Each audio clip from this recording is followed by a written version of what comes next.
My name is Margaret Wilson. I'm 68 years old, and I'm about to tell you the story of how my own son and his wife completely destroyed my trust, stole $120,000 from me, abandoned me at an airport, and then tried to use my own grandchildren as weapons against me. But here's what they didn't expect. I didn't cry.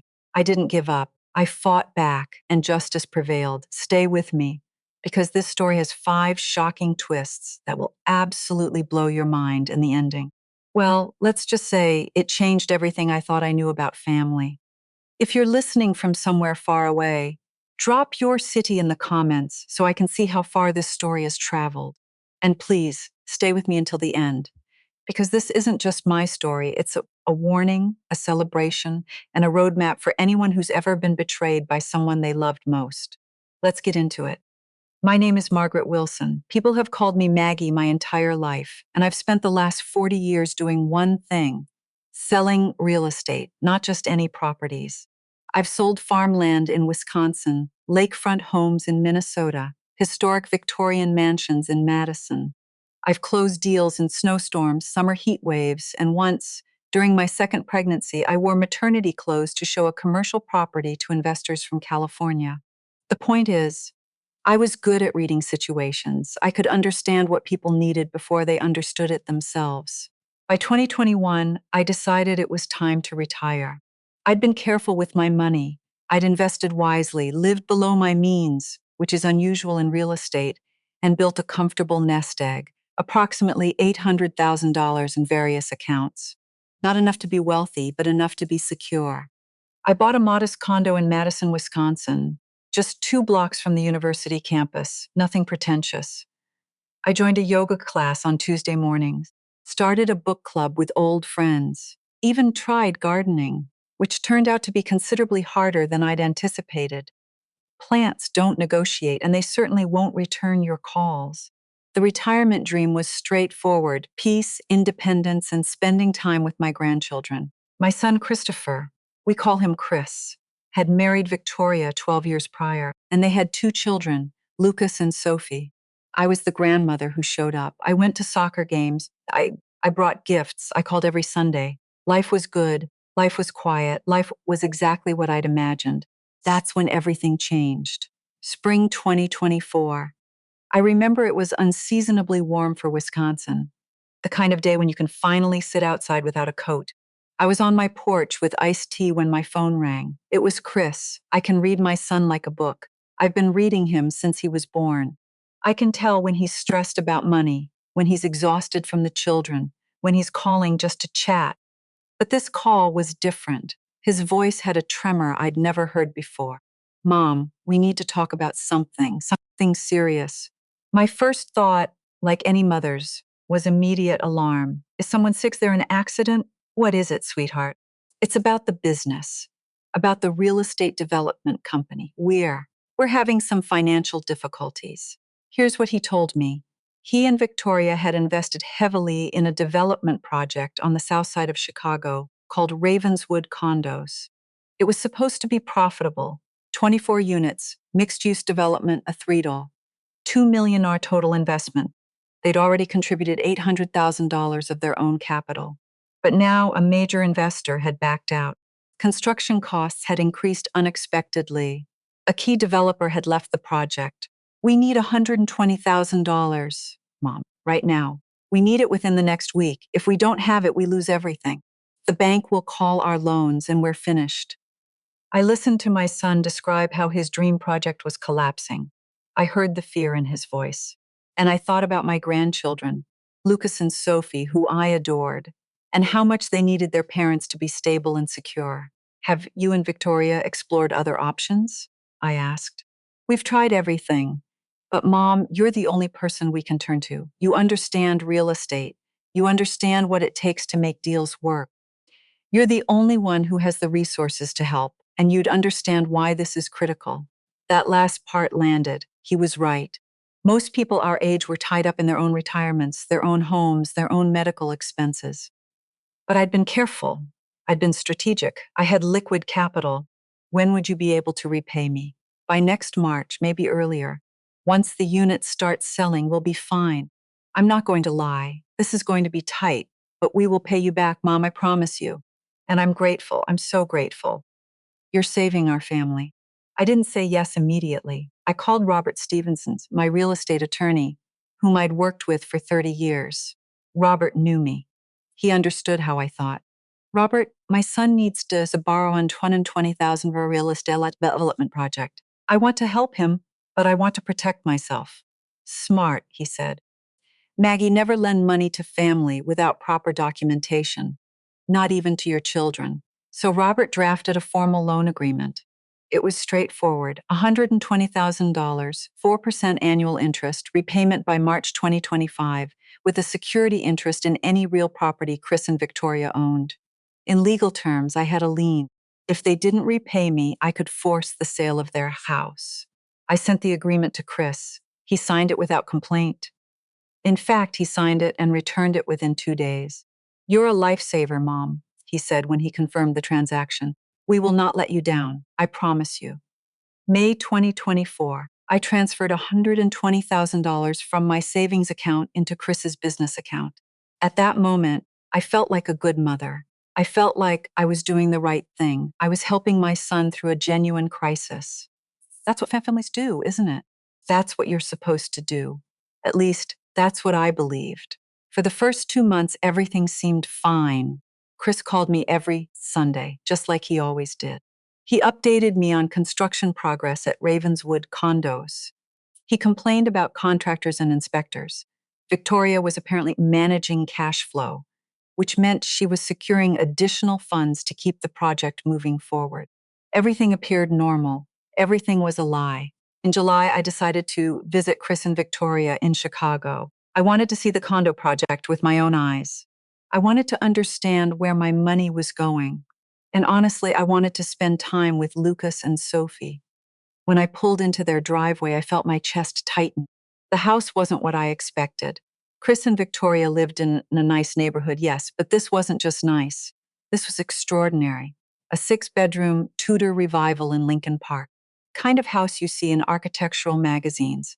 Beautiful brick construction, manicured landscaping, a property that probably cost $2 million minimum, parked beside Chris's truck, a brand new Mercedes-Benz GLE. The kind of car that still has that new car smell. I sat in my rental car for a moment, just observing, trying to process what I was seeing. Chris came out to greet me with a smile. Mom, you made it. Come on, let me show you the place.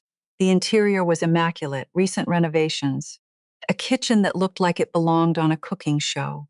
Hardwood floors that gleamed. Original artwork on the walls. This is beautiful, I said carefully. When did you move here? About Victoria said. She was wearing Chanel, and I know Chanel because I sold to enough wealthy people to recognize it. We figured, the Ravenswood project is solid. It made sense to make an investment in ourselves. I looked at Chris directly. I used the same analytical skills I'd developed over 40 years of reading clients, and what I saw was concerning. Chris, honey, didn't you tell me that the Ravenswood project was consuming your capital? That you needed my $120,000 just to stay afloat? Well, yes, but then how did you purchase a house that costs over $2 million? My voice remained calm, professional, like I was questioning a client about a property disclosure. Mom, you don't understand how real estate development works, Chris said. There was an edge in his voice now. We had to make this investment strategically. The market was moving. We couldn't pass on this opportunity. And the Mercedes? That was necessary, Victoria interjected. Chris needed reliable transportation for the job sites. I studied Victoria carefully, really studied her. And for the first time in 12 years of knowing this woman, I saw something beneath the surface, a cold, calculating assessment. Like she was studying me, like she was determining whether I would be a problem.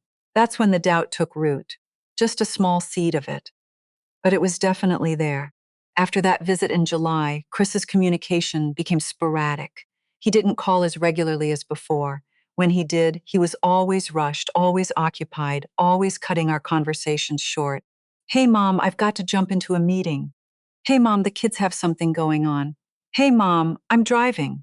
Can I call you back? He never called back. Victoria became even more elusive. When I called the house, she was perpetually unavailable, always out, always busy, always just heading into the shower or about to meet someone for dinner. By late August 2024, I was receiving a phone call from Chris perhaps once every 2 weeks. And when Lucas, my grandson, who normally excitedly told me about school and soccer, got on the phone, he sounded confused. "Grandma, are you busy?" he asked one evening. "No, sweetheart. Why would you ask that?" "Dad said you were too busy to visit, are you?" I felt something break inside me. "No, honey, I'm never too busy for you. You know that, don't you?" But Dad said, "Well, Dad was mistaken. I always want to see you. That's never in question." But internally, I was already formulating a hypothesis. Why would Chris tell his son that I was unavailable when I'd never said any such thing? In late August, I ran into Stan Kruger at a coffee shop. Stan and I had worked together for years in the real estate business. We were friends. "Maggie," he said, sitting across from me with his latte, "I saw your son's wife at a real estate investment event last week. Is that so?" "Yeah. She was there with a group of people talking about property flips and development deals. She was wearing this Chanel suit. Probably costs more than my truck. And she was bragging about some major flip opportunity in the Midwest." I set down my coffee. What exactly did she say? She was talking about making serious money this year. She looked happy, Maggie, really happy. Not like someone with cash flow problems. Something cold moved through me. "Did she mention Ravenswood condos?" I asked. "No idea what that is. Why?" "Just. Thank you for telling me." After Stan left, I remained in that coffee shop for another 30 minutes staring at my cup. Something was deeply wrong. I could feel it the same way I've felt market shifts for 40 years. An intuitive sense that the ground beneath is about to shift. I called Robert Stevenson that afternoon. "Robert, I need a referral for a private investigator, a competent one." There was a long pause. "Maggie, is this about the loan?" "Yes." "Are you sure about this?" "It's going to hurt. I need to know the truth." He gave me Frank Morrison's information. Frank had been a detective with the Wisconsin State Police for 20 years before going independent. He had a reputation for being thorough and discreet. When I met with Frank at his office the following day, I was direct. "Frank, I need you to investigate my son and his wife. I need to know if a real estate development project called Ravenswood Condos is legitimate. I need to know what they did with $120,000 I gave them. And I need you to tell me whether my son is lying to me." Frank nodded slowly. "This is going to be painful, Maggie. Are you prepared for that?" "I am." "Then let's get started." Frank called me 2 weeks later and asked me to come to his office. The expression on his face told me everything before he said a word. "Maggie, I need to be direct with you," Frank said. "The Ravenswood Condos project does not exist. There is no active development under that name in Chicago." My stomach dropped. "What do you mean?" I searched county records. I contacted the Chicago Department of Buildings. I reviewed business databases. I even drove through the neighborhood where Chris told you the project was located. There's no 24-unit development. There's no construction. There's no developer on file. The project doesn't exist. I felt the room contract around me. "But there was a project called Ravenswood Condos," Frank continued. "It was proposed in 2015, began construction in 2017, but was abandoned in 2019 because of structural issues and code violations. So Chris used the name of a dead project as his cover story." "What about the money?" I asked quietly. "Where did my $120,000 actually go?" Frank opened a folder. Inside were bank statements, credit card receipts, transaction logs. Out of your $120,000, approximately $45 went into what Chris calls his business account, but it wasn't used for development. It was immediately transferred and then withdrawn in cash at ATMs across Chicago over several days. And the remainder? Frank turned to another page and laid out receipts. Hermes, Gucci, Four Seasons hotels, Michelin-starred restaurants, designer shoes and handbags, and then Victoria's public Instagram account from a recent trip to the Hamptons. The caption read, "Living our best life, blessed hustle hard." Your son and his wife spent your $120,000 on personal luxury items and vacations, Maggie. And they're still spending. They're accumulating debt that will bury them. I couldn't seem to breathe properly. There's more, Frank said. Of course there is. Frank showed me documents describing a private investment fund that Victoria supposedly managed. According to her marketing materials, the fund had $250,000 in it from various investors, family members, friends, and business associates. All of these people had supposedly entrusted Victoria with capital for real estate opportunities. But when Frank dug deeper, and this required considerable investigative work, he discovered that the fund had no official registration with the SEC, no legitimate business structure, nothing. It was a shell. She's running what amounts to a Ponzi scheme, Frank said bluntly. Not a large one, but a fraud nonetheless. She takes money from new investors, deposits a small percentage into what looks like legitimate accounts, and the rest disappears or gets spent on designer merchandise. Is my money part of this fund? I asked. Part of it definitely is. That $35,000 that went into the investment account, yes, that's part of her scheme. I put my head in my hands. My son wasn't just deceiving me. He was participating in fraud. Against me, against other people. There's something else you should know, Frank said carefully. He pulled out some old documents. I found something about Chris's mother, Eleanor. Eleanor, my late mother-in-law. She'd passed away in 2017 from cancer. What about her? Eleanor kept personal journals. I was able to access them through her estate papers. Her sister Susan has them. And Eleanor wrote about Victoria and Chris having defrauded her of $25,000. I felt my chest constrict. It was the same pattern, Frank explained. Victoria claimed they needed emergency capital for a business crisis. Eleanor gave them the money. Eleanor asked for repayment. They made excuses. Eventually, Eleanor stopped asking. She died thinking her own son had stolen from her. Did Eleanor confront Chris? According to her journals, she tried, but Chris always defended Victoria. He made excuses. And eventually, Eleanor decided it wasn't worth damaging their relationship before she died, so she just accepted it. I stood up and walked to Frank's window. I looked out at the street below, normal people living normal lives, and I felt completely untethered, like everything I believed about my family was evaporating. Frank, what do I do? You have options, he said carefully. You could confront them. You could go to law enforcement. You could hire a lawyer and pursue the loan agreement aggressively. Or you could continue investigating to see how deep this goes. How deep does it go? Let me find out. Over the next 2 weeks, Frank uncovered something far worse than a simple family fraud. He discovered a criminal enterprise. Victoria wasn't operating alone. She was part of an organized network, a coordinated group of people who specifically targeted wealthy family members and ran sophisticated confidence schemes. Frank found bank records linking Victoria to 7 other people. A woman operating in Michigan, a man in Illinois, someone in Wisconsin. They all used the same method. Identify a wealthy family member, manufacture a financial crisis, extract capital, spend it on luxury items, and repeat. The victims weren't random. They were selected strategically. Frank found a spreadsheet on Victoria's cloud storage account. She was remarkably careless about her digital security that literally listed potential targets. Names, ages, estimated net worth, family relationships, and what Victoria called vulnerabilities. And there, listed on that spreadsheet, were at least 6 other names besides mine, plus Eleanor's name, marked completed transaction. Maggie, Frank said, his voice grave.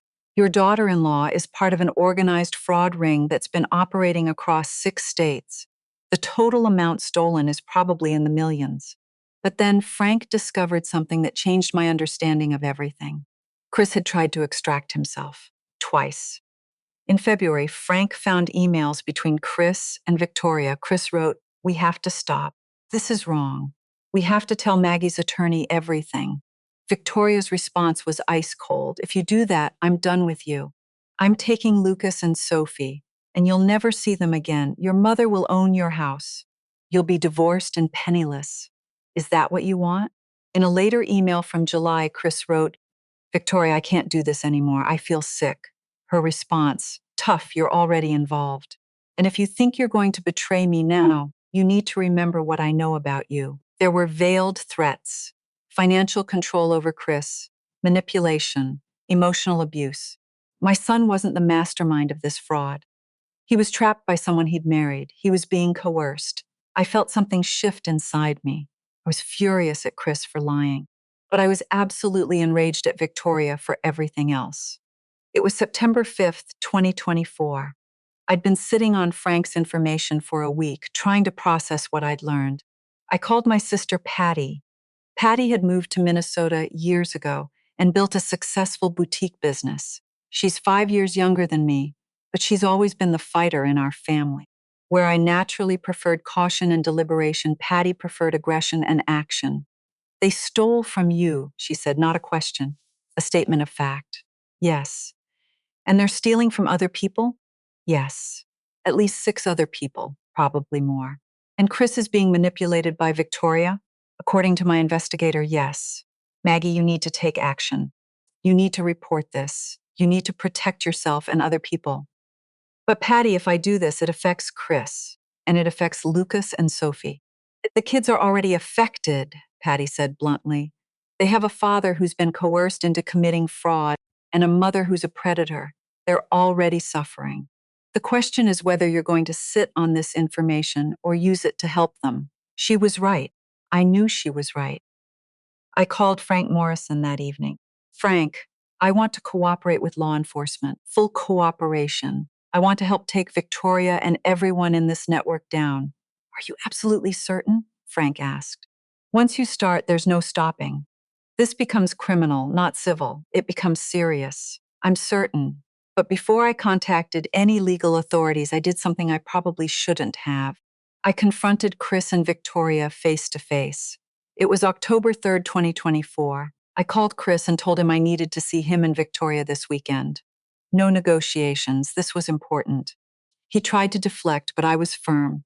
It's critical, Chris. Family critical. They agreed to meet on Saturday morning. I arrived at their Lincoln Park house at 10 a.m. The place was immaculate. I remember thinking, all of this is built on deception and theft. Chris opened the door. Mom, hey, come in. We weren't expecting. I know you weren't, I said.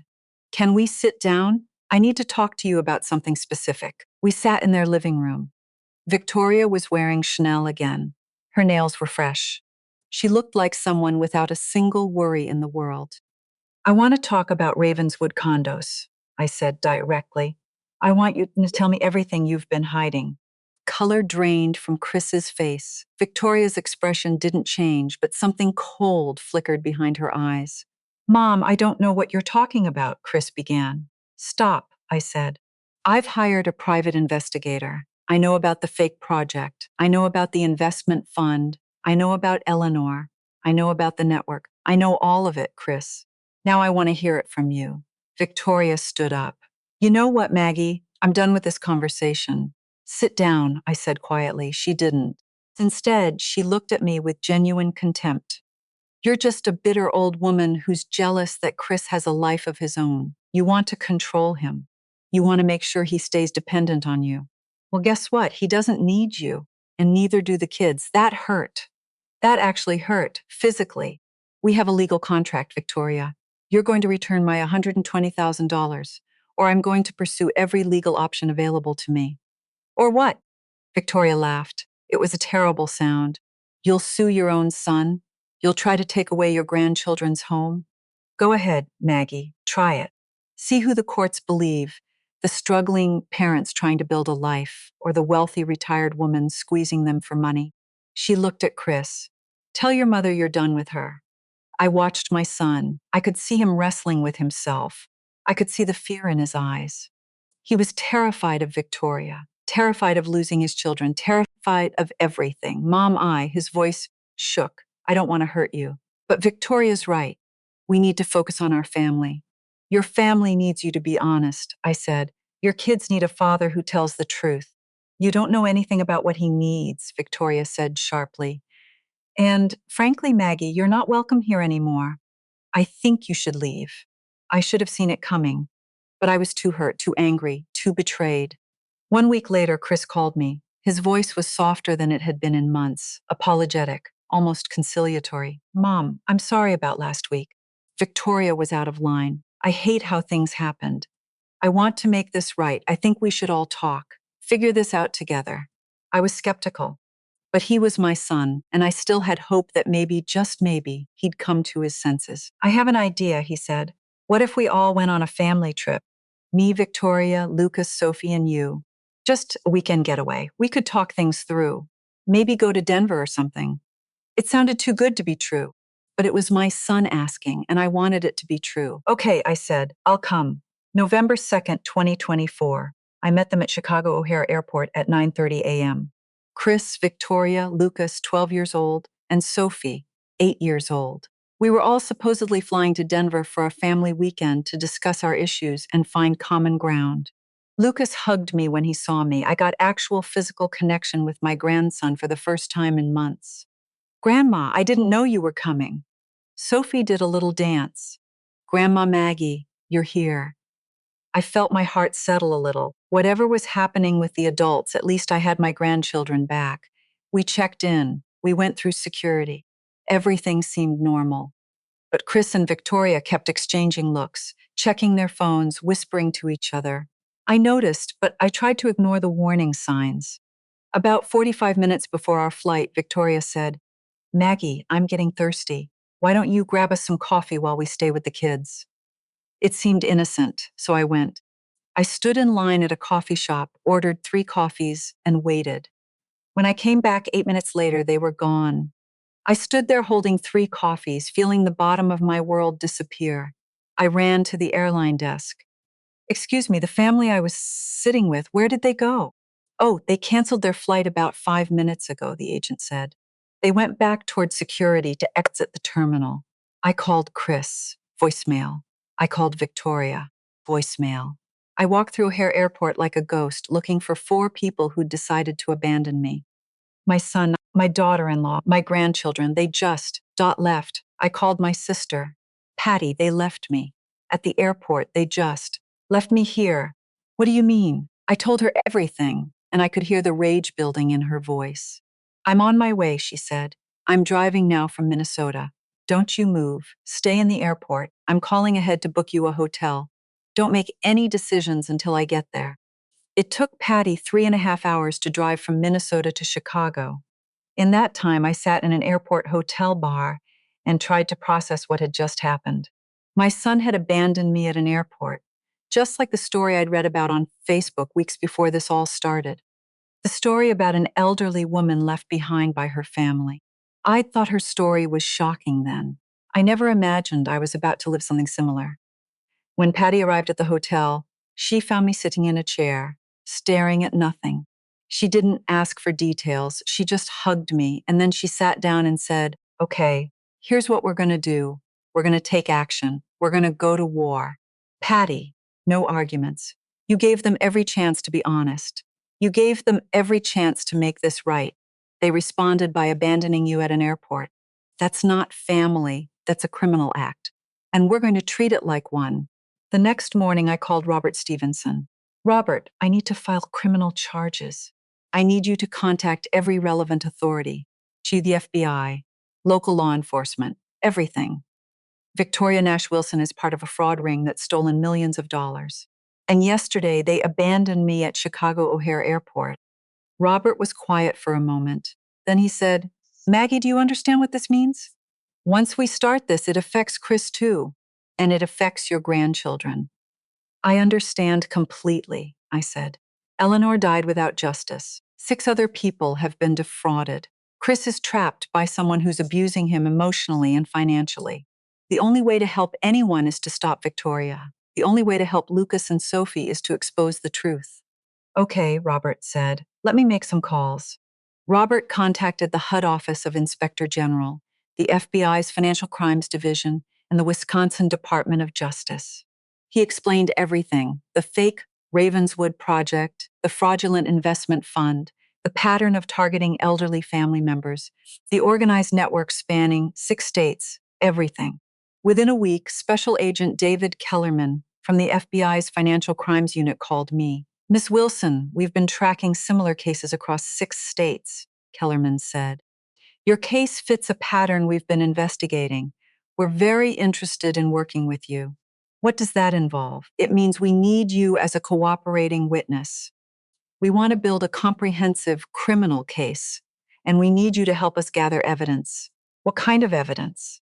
If they contact you, and they probably will, we'd like to have you record those conversations. We can provide you with recording devices, small ones. You won't even notice you're wearing it. We'll have teams monitoring your safety throughout. You'll be completely protected, I promise you. I was terrified, but I was also angry, and anger is a powerful motivator. Around November 10th, 2024, my bank called me.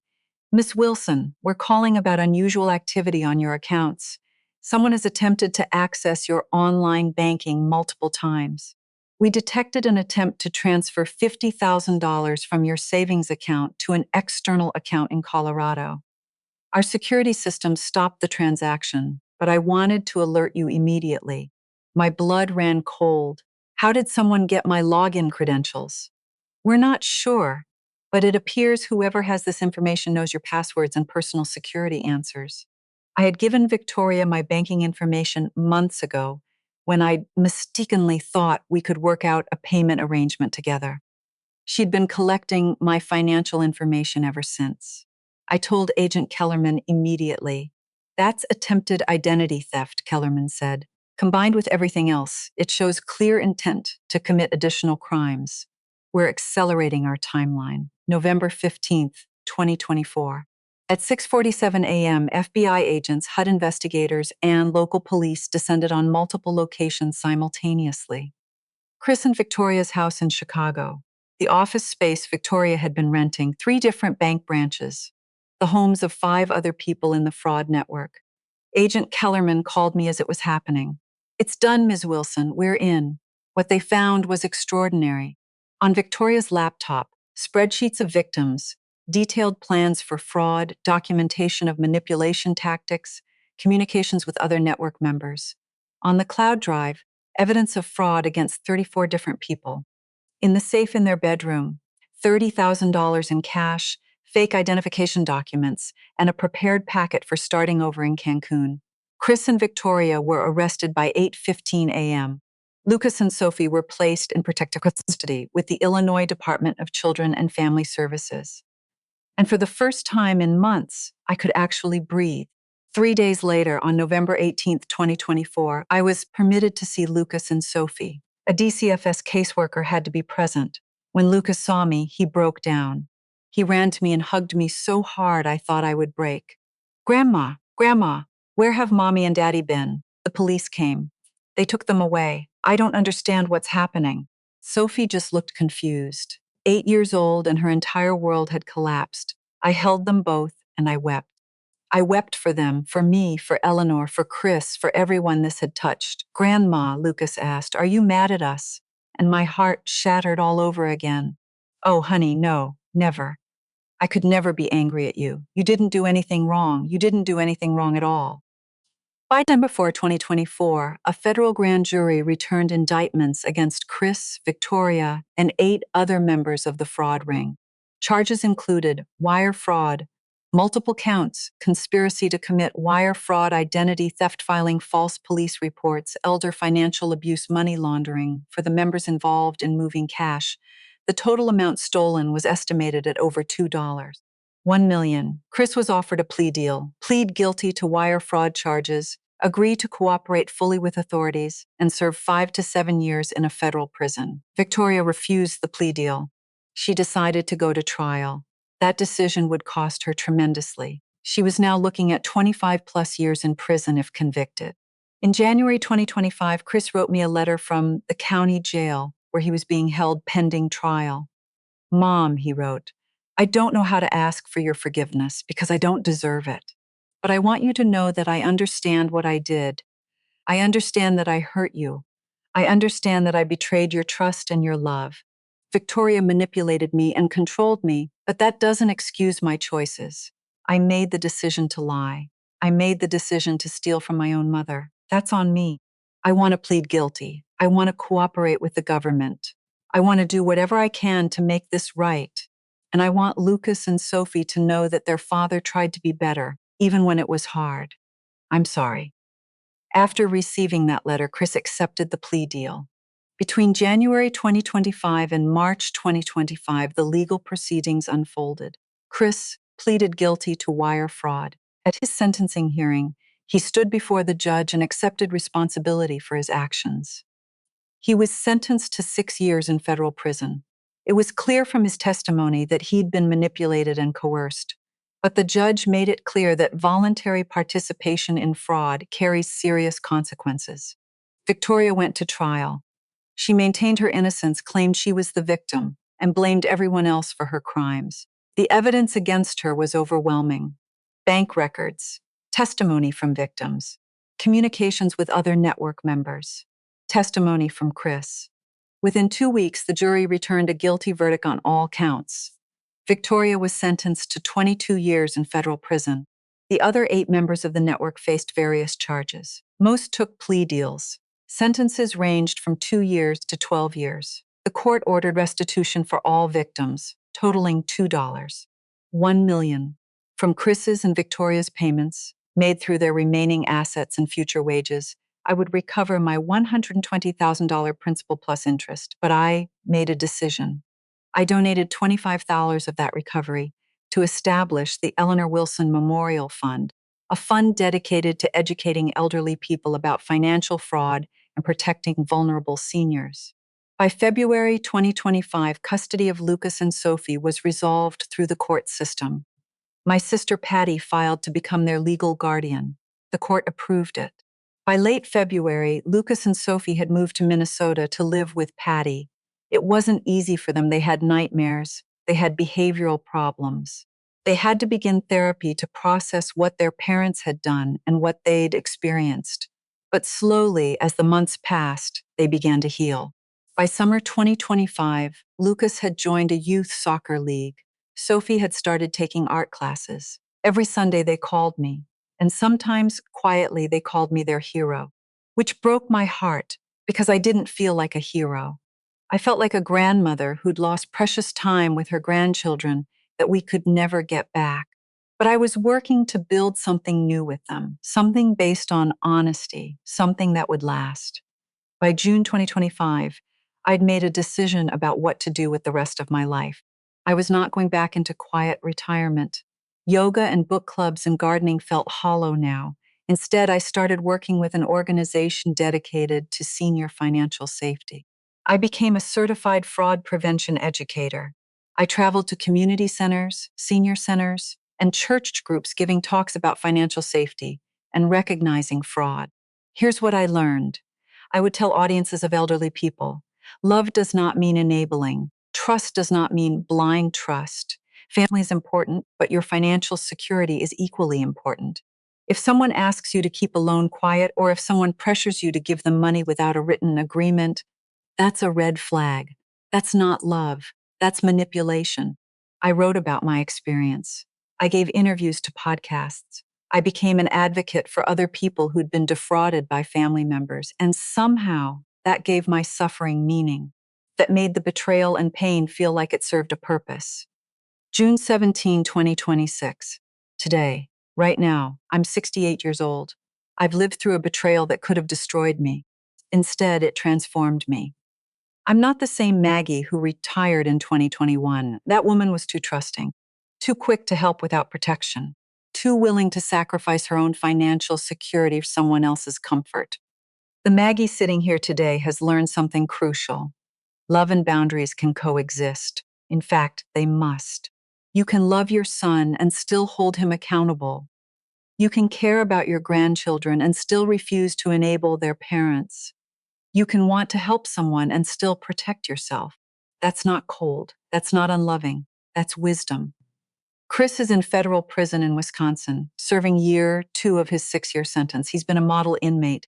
He works in the prison education program, helping other inmates study for their GEDs. I haven't visited him yet. I'm not ruling it out. Maybe someday. Victoria is in federal prison in Illinois. She's been classified as a high-risk inmate due to her attempts to manipulate guards and other inmates. She'll be eligible for parole in 2047. She'll be in her 90s when she gets out, if she gets out. Lucas is now 14 years old and thriving. He's on the state travel soccer team, and college recruiters are already watching him. He's planning to study engineering. Sophie is now 10 years old and has become an accomplished young artist. A piece of her artwork was selected for a regional youth art exhibition. She's creating these elaborate, beautiful pictures of families. And interestingly, the families in her drawings now include Patty and me. Patty has been a wonderful guardian. She's given Lucas and Sophie the stability they desperately needed. She's also written a cookbook called Cooking for Your Chosen Family, which has been moderately successful. More importantly, she's become the mother figure that Victoria never was. I've been thinking a lot about what family actually means. For 40 years, I thought family was something automatic, something you were born into, something that carried obligations regardless of how people treated you. Now I understand that is something you choose. Every single day, you choose whether to show up for people. You choose whether to be honest with them. You choose whether to let them hurt you or hold them accountable. Patty is my family, not just because she's my sister biologically, but because she showed up for me when I needed her most, because she believed in me, because she was willing to fight alongside me. Lucas and Sophie are my family. They always will be, regardless of what their parents did. And they're learning something I wish I'd learned earlier.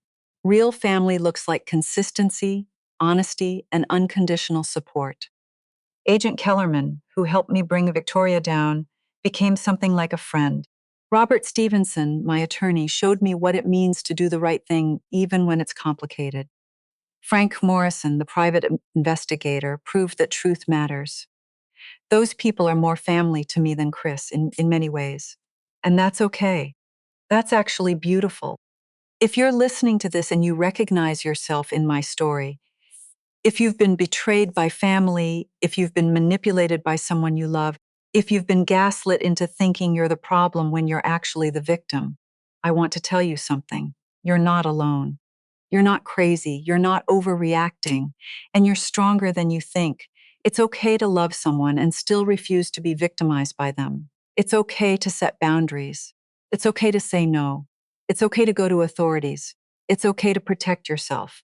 Because taking care of yourself is not selfish. It's necessary, it's essential. And the people who truly love you, the real people in your family, will understand that. They'll support you, they'll believe you. The people who don't understand, those are the people you need to let go of. I learned that the hard way, but I'm grateful I learned it. On this day, in June 2026, sitting in my Madison condo, thinking about everything that's happened over the past 2 years, I feel something I didn't think I'd ever feel again. Peace. Not the kind of peace that comes from avoiding problems, but the kind of peace that comes from facing them head on, from standing up for yourself, from refusing to be a victim. I survived a family fraud. I brought down a criminal network. I protected other people from the same fate. I saved my relationship with my grandchildren, and I found a new purpose. That's not a bad life. That's not even a difficult life anymore. It's a good life. Okay, I need to be honest with you. That story absolutely wrecked me. Maggie is 68 years old. She's retired. She's supposed to be enjoying her grandchildren and her yoga classes. Instead, she's becoming an FBI witness. She's investigating her own son and rebuilding her entire life. But here's what gets me. She didn't spiral. She didn't blame herself. She got strategic. She got angry. And she got even. But not revenge, J. Eustace even. There's a huge difference. Family isn't something you're stuck with because of DNA. Family is something you build with people who actually deserve it. People who show up, people who tell you the truth, people who protect you instead of exploiting you. Her sister Patty, real family. Her grandchildren, real family. That FBI agent, real family in the ways that matter. But her own son, not family anymore. Maybe someday, but not now. And I think that's beautiful and heartbreaking at the same time. If you're watching this right now, and you're in a situation where someone you love has hurt you, please know, you are not obligated to forgive them. You are not obligated to keep quiet. You are not obligated to protect them at the expense of yourself. You deserve honesty. You deserve respect. You deserve actual, genuine family, whether that's biological or chosen. Thank you so much for watching all the way through. Drop a comment, tell me what you think, and subscribe. There are stories like this coming regularly. And if you're listening from somewhere far away, please drop your city in the comments. I want to see how far Maggie's story has traveled. See you next time.